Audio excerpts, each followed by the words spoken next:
शुभ प्रभात प्यारे बच्चों।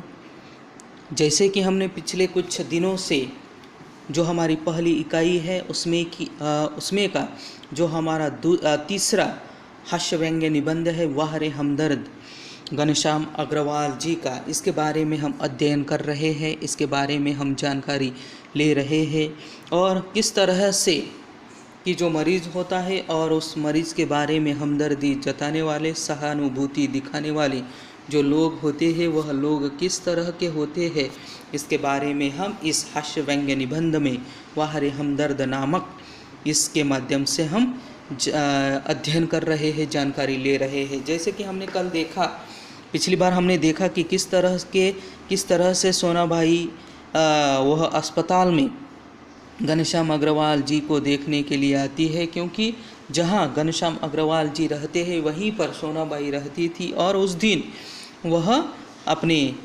लड़कों के साथ, बच्चों के साथ वह अस्पताल में मुझे देखने के लिए आई और आने के बाद कुछ समय के बाद बच्चे खेलने लगे, एक कुर्सी पर, एक चेयर पर चढ़ाकर दूसरा मेज़ पर, और सोनाबाई की जो छोटी लड़की थी वह दवा की बोतल लेकर कथकली नृत्य करने लगी और उसी समय रप रप का आवाज़ वहाँ पर आया और मेरा ध्यान उधर गया और क्या देखता हूँ कि सोनाबाई का एक लड़का मेरी टांग के साथ लटक रही रेती की थैली पर वह क्या कर रहा था, किसकी प्रैक्टिस कर रहा था, बॉक्सिंग की प्रैक्टिस कर रहा था। कि मैं इसके पहले कि उसे मना करता, सोनाबाई की लड़की ने दवा की जो बोतल है वह बोतल पटक दी, मतलब नीचे गिरा दी और उसके बाद सोनाबाई ने एक पल के लिए उसकी लड़की को घोरा, फिर हंसते हुए बोला कि भैया पेड़े खिलाओ, दवा गिरना शुभ होता है, दवा गई समझो बीमारी गई। इसके 2 घंटे बाद सोनाबाई वहाँ से चली गई, लेकिन जाते हुए उन्होंने कहा कि फिर आऊँगी, ऐसा सोनाबाई ने कहा। और यह सुनने के बाद रचनाकार घनश्याम अग्रवाल जी, मैं भीतर से कांप गया। तो यहीं पर हम पिछली बार रुके थे, पन्ना नंबर 11 और एक वहाँ पर सेंटेंस दिया हुआ है वह देखते हैं, और जो पन्ना नंबर 12 है वहाँ का जो हमारा यह बाकी बचा हुआ जो हास्य व्यंग्य निबंध है इसके बारे में जानकारी लेंगे। कुछ लोग तो औपचारिकता निभाने की हद कर देते हैं, मतलब जो कुछ लोग होते हैं वह कुछ लोग मतलब जो औपचारिकता है वह औपचारिकता निभाने का हद कर देते हैं, विशेषकर वे लोग, अगला पन्ना यहाँ पर आखिरी पन्ना है, विशेषकर वे लोग, वे रिश्तेदार जो दूसरे गांवों से मिलने आते हैं। तो कौन से लोग की औपचारिकता निभाने की हद कर देते हैं? खास करके वे लोग, वे रिश्तेदार जो दूसरे गांवों से मरीज को मिलने के लिए आते हैं, वे लोग औपचारिकता निभाने की हद पार कर देते हैं। ऐसा रचनाकार ने क्यों कहा है? देखो, उसी के बारे में हमें देखना है। जो दूसरे गांवों से आते हैं, जो रिश्तेदार होते हैं, वे औपचारिकता निभाने की हद कर देते हैं। तो ऐसा ही एक प्रसंग यहाँ पर हमें जो रचनाकार है वह रचनाकार बताने का प्रयास कर रहे हैं। देखो यहाँ पर कि ऐसे में एक दिन एक टैक्सी मेरे कमरे के सामने आकर रुकी। ऐसे में एक दिन एक टैक्सी मतलब एक गाड़ी मेरे कमरे के सामने आकर रुकी। उसमें से निकलकर एक आदमी आते ही मेरी छाती पर सिर रखकर औंधा पड़ रोने लगा और कहने लगा, हाय तुम्हें क्या हो गया, कार वालों का सत्यानाश हो।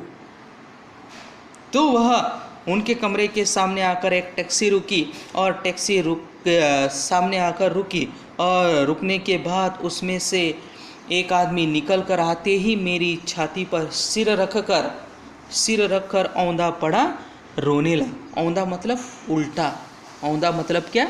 उल्टा। तो मेरी छाती पर सिर रखकर औंधा पड़ रोने लगा और कहने लगा कि हाय तुम्हें क्या हो गया, कार वालों का सत्यानाश हो।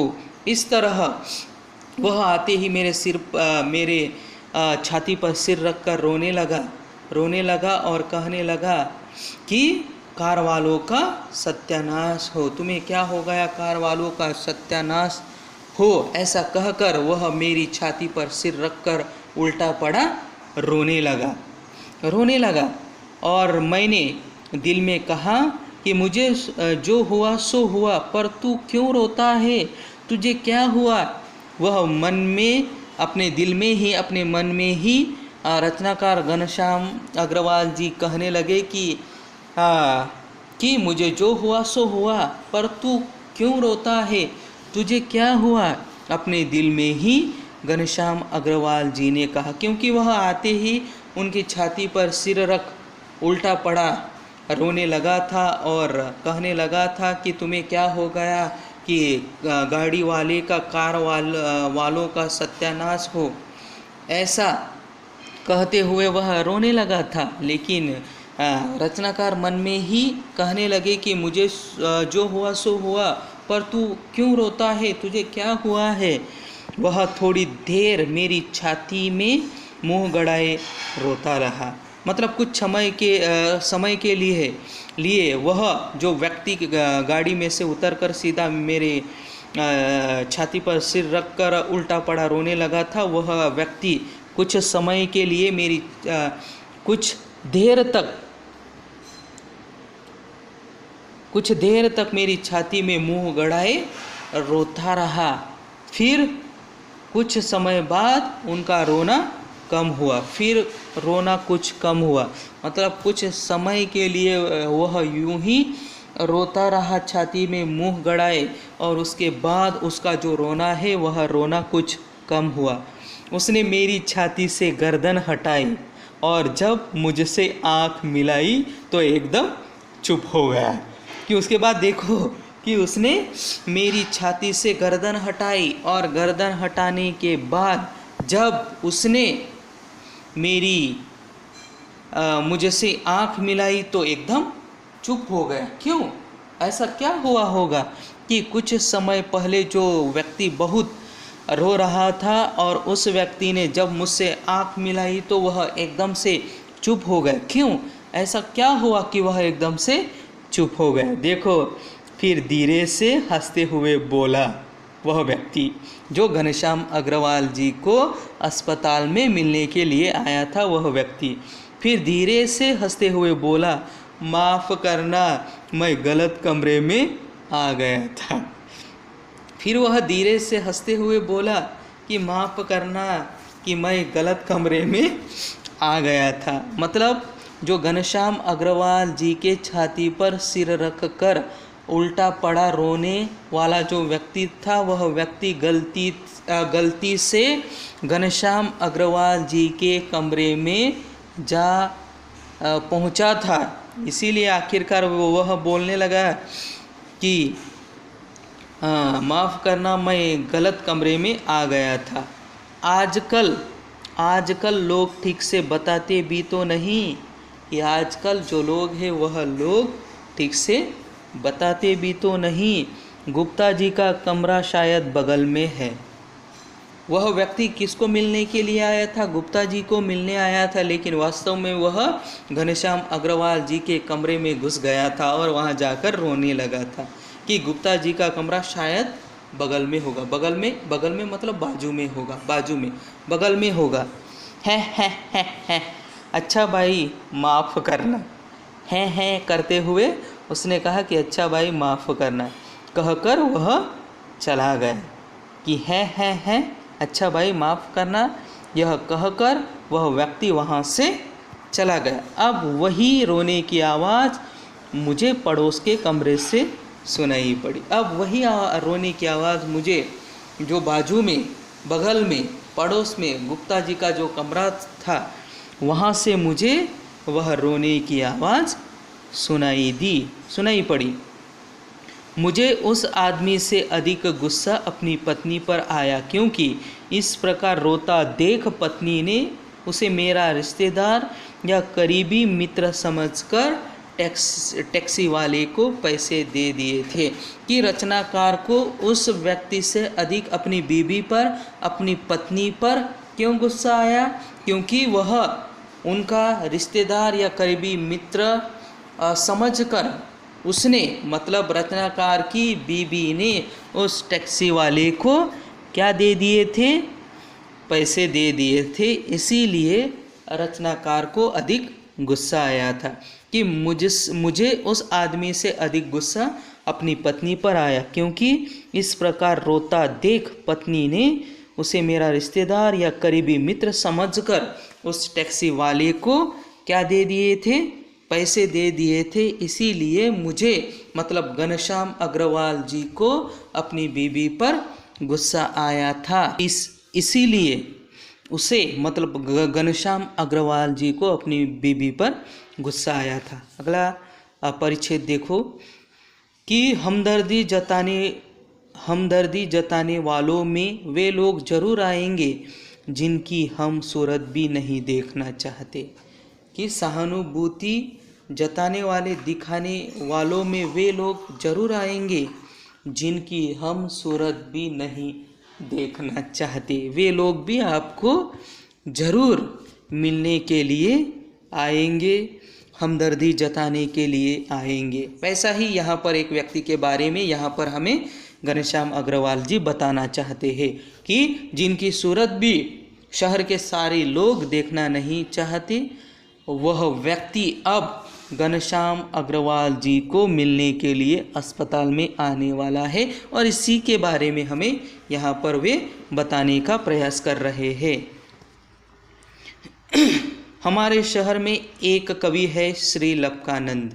मतलब जिस शहर में घनश्याम अग्रवाल जी रहते हैं वहाँ पर एक कवि है और उनका नाम है लपकानंद जी।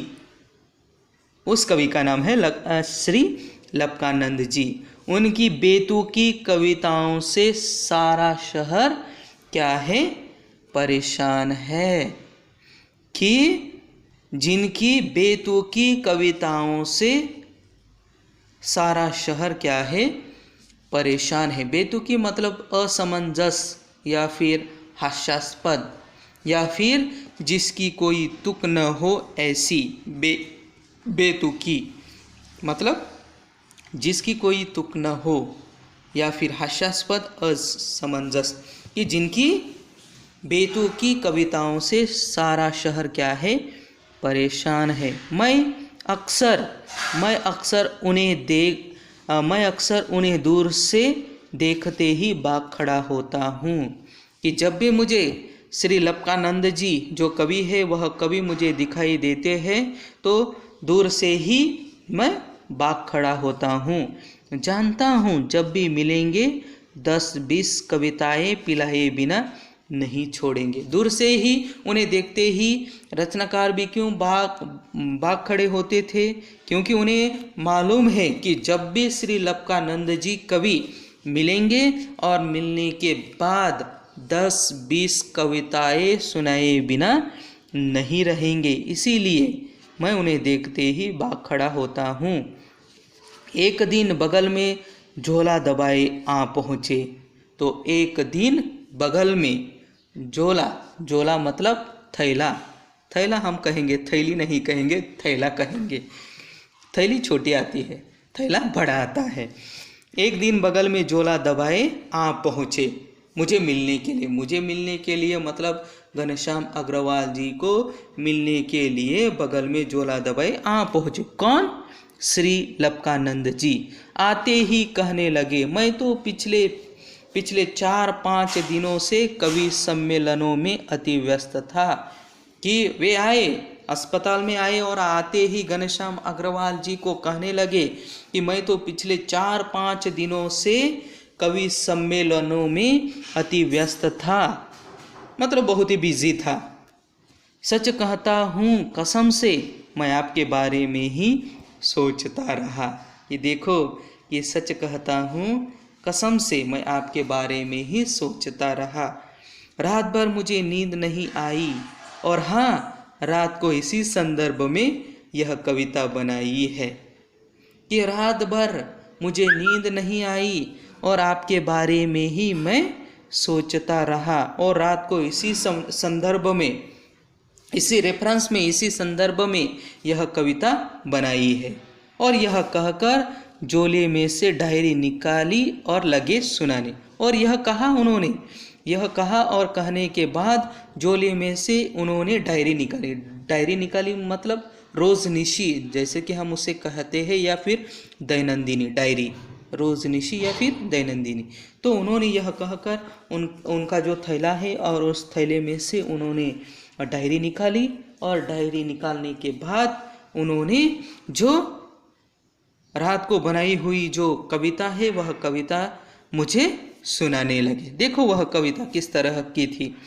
असम की राजधानी है शिलोंग, असम की राजधानी है शिलोंग, मेरे दोस्त की टूट गई है टांग।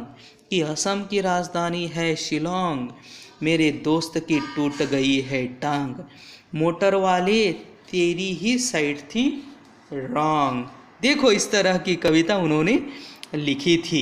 और वह यहाँ पर घनश्याम अग्रवाल जी को श्री लपकानंद जी ने सुना दी। कौन सी थी कविता? कि असम की राजधानी है शिलोंग, मेरे दोस्त की टूट गई है टांग, मोटर वाले तेरी ही साइड थी रॉन्ग। कविता सुनाकर वे मुझे ऐसे देख रहे थे कि यह जो कविता है, यह कविता सुनाकर वे मुझे ऐसे देख रहे थे मानो उसकी एक आँख पूछ रही हो, कहो कविता कैसी रही, और दूसरी आँख पूछ रही हो, बोल बेटा अब भी मुझसे भागेगा, अब भी मुझसे भागेगा। कि कविता सुनाकर वे मुझे ऐसे देख रहे थे मानो उनकी एक आँख पूछ रही हो कि कहो कविता कैसी रही। मतलब जो मैंने आपको कविता सुनाई वह कविता आपको कैसी लगी? यह एक आँख पूछ रही हो और दूसरी आँख पूछ रही हो, बोल बेटा कि अब भी मुझे देख कर भागोगे, ऐसा उसकी दूसरी आँख पूछ रही हो। ऐसा रचनाकार को मतलब घनश्याम अग्रवाल जी को लगा, घनश्याम अग्रवाल जी को लगा।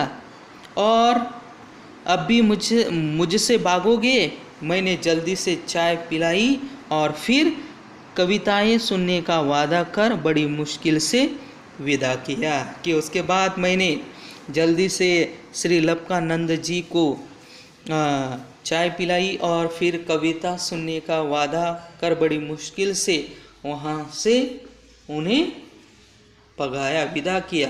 विदा किया मतलब वहाँ से भगाया फिर, या फिर वहाँ से वे जाने लगे बड़ी मुश्किल से।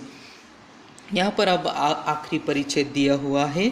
अब मैं रोज़ ईश्वर से प्रार्थना करता हूँ कि हे ईश्वर, अगर तुझे मेरी दूसरी टांग भी तोड़नी हो तो ज़रूर तोड़, मगर कृपा कर उस जगह तोड़ना जहाँ मेरा कोई भी परिचित न हो, क्योंकि बड़े बेदर्द होते हैं ये हमदर्दी जताने वाले लोग। तो अब आखिर में जो रचनाकार है घनश्याम अग्रवाल जी यहाँ पर बताना चाहते हैं, यहाँ पर कहना चाहते हैं, क्या कहना चाहते हैं? कि हे ईश्वर, ईश्वर से प्रार्थना करता हूँ कि हे ईश्वर, अगर तुझे मेरी दूसरी टांग भी तोड़नी हो तो ज़रूर तोड़ना, मगर कृपा कर उस जगह तोड़ना जहाँ मेरा कोई भी रिश्तेदार न हो, क्योंकि बड़े बेदर्द होते हैं हमदर्दी जताने वाले लोग। कि वह ईश्वर से प्रार्थना कर रहा है कि हे ईश्वर, मेरी दूसरी टांग भी तोड़ना, लेकिन ऐसी जगह पर तोड़ना कि जहाँ मेरा कोई परिचित न हो, कोई मित्र न हो, कोई रिश्तेदार न हो, क्योंकि बड़े बेदर्द होते हैं, बेदर्दी हमदर्दी जताने वाले जो लोग हैं वह लोग बड़े बेदर्द होते हैं। हमदर्दी जताने वाले लोग बहुत बेदर्द होते हैं। इसीलिए यहाँ पर जो रचनाकार है घनश्याम अग्रवाल जी इस हास्यव्यंग्य निबंध के बारे में हमें यही कहना चाहते हैं यही बताना चाहते हैं कि हमदर्दी जताने वाले जो लोग होते हैं वह लोग बहुत ही क्या होते हैं, हमदर्द होते हैं। मतलब यह जो प्रस्तुत हास्य व्यंग्य निबंध है, इस हास्य व्यंग्य निबंध के माध्यम से रचनाकार घनश्याम अग्रवाल जी हमें क्या संदेश देना चाहते हैं, क्या मैसेज देना चाहते हैं कि लेखक के दुर्घटना के माध्यम से एक ऐसी ही स्थिति का चित्रण किया है निबंध में, जहां एक और समाज में विद्यमान परोपकार की भावना पर प्रकाश डाला गया है, और वही दूसरी ओर बड़े ही रोचक ढंग से हमदर्द लोगों की मानसिकता को भी हमदर्द लोगों की मानसिकता को भी चित्रित किया है। कभी कभी हमदर्दी भी रोगी की मानसिक पीड़ा का कारण बन जाती है, और यही मैसेज, यही संदेश हमें रचनाकार इस हास्य व्यंग्य निबंध के माध्यम से यहाँ पर देने का प्रयास किया है। जैसे कि मैंने कल भी आपको एक एक्टिविटी दी थी कि सार्वजनिक अस्पताल में जाकर किसी मरीज से उसके अनुभव सुनिए और अपने शब्दों में सुनाइए। इसके बारे में आपको लिखना है, आपको कल्पना करनी है, आपको इमेजिन करना है, आपको विचार करना है, और उसके बाद उसके बारे में आपको लिखना था, और वह रिकॉर्डिंग करके अपना जो 10वीं कक्षा का जो ग्रुप है वहाँ पर आपको लिख कर डालना था या फिर रिकॉर्डिंग करके डालना था। लेकिन अभी तक एक भी लड़की ने यह जो दिया हुआ जो स्वाध्याय था वह स्वाध्याय पूरा नहीं किया है। उसके बाद आज भी आपको एक और स्वाध्याय यहाँ पर देना है कि रक्त बैंक के कार्य तथा रक्तदान कार्यक्रम के बारे में जानकारी इकट्ठा करके अपनी कॉपी में लिखिए, और यह भी आपको रिकॉर्डिंग करके डालना है ग्रुप पर आज शाम तक। जो हमारा पन्ना नंबर 12 है, यहाँ पर दिया हुआ है कि रक्त बैंक के कार्य तथा रक्तदान कार्यक्रम के बारे में जानकारी इकट्ठा करके अपनी कॉपी में लिखिए। आपकी कॉपी में यह तो आपको लिखना ही है, और लिखने के बाद आपको तैयारी करनी है, और तैयारी करने के बाद वीडियो या फिर ऑडियो रिकॉर्डिंग करके अपना जो KGBV कक्षा 10वीं का स्टडी ग्रुप है उस पर आपको रिकॉर्डिंग करके डालना है। तो यह भी आपके लिए स्वाध्याय है, पूरा करना है आपको। देखो, तभी हमें ज्ञात होगा कि कितनी लड़कियां, जो भी हम ऑडियो या फिर वीडियो अपलोड करते हैं वह वास्तव में कितनी लड़कियां सुनती है, अध्ययन करती है, यह भी हमें यहाँ पर पता चलने वाला है। या फिर देखो, क्योंकि इस साल इस साल आप 10वीं में हो, और अगले साल आपको 2021 में मार्च 2021 में SSC बोर्ड की इम्तिहान परीक्षा भी आपको देनी है। और अगर ऐसा ही चलता रहा, अगर लड़कियों को छोड़ दिया जाए तो बाकी बची जो लड़कियां हैं और उन लड़कियों का जो रिस्पांस है वह बहुत ही कम है। इसीलिए मैं आपको फिर से यहाँ पर आपको आह्वान करने का प्रयास कर रहा हूँ कि ज़्यादा से ज़्यादा जो भी वीडियो, सभी विषय के जो भी वीडियो या फिर ऑडियो अपना जो 10वीं का ग्रुप है वहाँ पर डाले जाते हैं, वह आप सुनने का, देखने का प्रयास करो। और अगर आपके मन में उस वीडियो या फिर ऑडियो के बारे में अगर कोई शंका हो तो आप बिल्कुल भी बिना हिचकिचाहट आप पूछ सकते हो उस अध्यापक को, या फिर मुझे भी पूछ सकते हो। तो यहाँ पर जो हमारी पहली इकाई का जो तीसरा हास्य व्यंग्य निबंध है वह यहाँ पर पूरा हुआ है, और यह जो स्वाध्याय है वह स्वाध्याय आपको पूरा करके डालना है। धन्यवाद।